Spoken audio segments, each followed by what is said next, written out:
Okay ni boys, paminaw mo. Tagaan ta mog timailhan dira ang abi ninyo naapa tong babae nga sa kilira ninyo pero hinahinay nagpawala tong feelings niya nimo. Real talk kayo ni siya. Unang real talk dito hinamdamin ninyo permintiya dili jud mo matter permintiya sa kwarta ninyo. Matter na siya sa kalipay niya.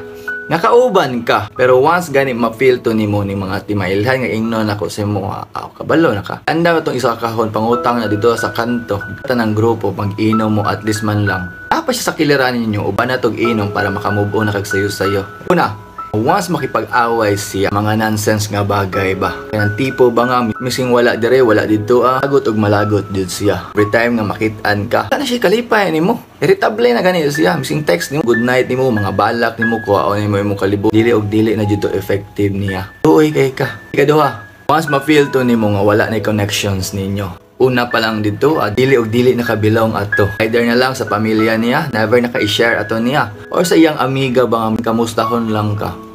Mising magkauban mo.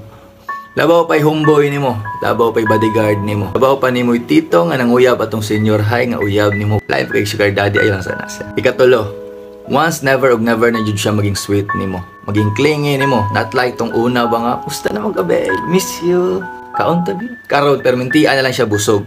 Or permintian na lang siya busy. Or permintian na lang siya nga, I need time, I need space. Kung maabot dito sa point ba nga, mugawas yun dito ang privacy niya. Kaya siya tagaan mo siya personal space. Dapat gets na to nimo. Na once nakakasakilira niya, maanoy ug maanoy yun siya. Kung dili ka kasabot ug anoy, makalagot ng dagwaya. Ikaupat, basta nang gusto nimo, ingno nimo siya, haway problema to, go with the flow ra siya. Kaya tipo ba nga, tara Barta, okay ra. Never og never na yun na siya mag-complain dito. Kaya tipo ba nga sa una maglalis mo kananay karon bahala bisag sa mo magkaon.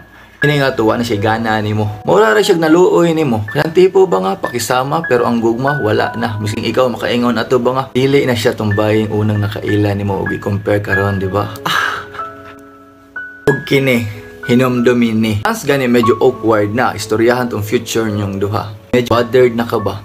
Dili ka komportable once ingon ka nga magpamilya na ta. Or maabot na ta dito sa next level ba nga ginapangarap sa tanan ba? Pero siya, medyo awkward dito nga. Magustoy ka mag-storya-storya. Ayaw ka pressure lang. Pero ang tinood dito, lami na ingnon ba nga pag-give up na sa tua. Once never og never jud siya magselos, dapat gets na to nimo nga wa na siya ipakhi nimo. Unang timailhan jud once gugmahan siya nimo. Tapos og magselos jud to siya. Hadlok siya nga makuha ka sa uban. Pero once gani maka-feel ka nga wala ra siya ha. Ug dili na siya magselos ato sa mga gipangbuhat nimo, dapat gets na to nimo nga kulang na lang ipanghatag ka sa lain, di ba? Kung masyak ka ba og makapangutana ba nga tayag ug gitira man kog pataliko, di ba? Maong ikaw once ma-feel to nimo, wala na. Uban na ako mag-inom para daghan ta. Idam-dami na siya.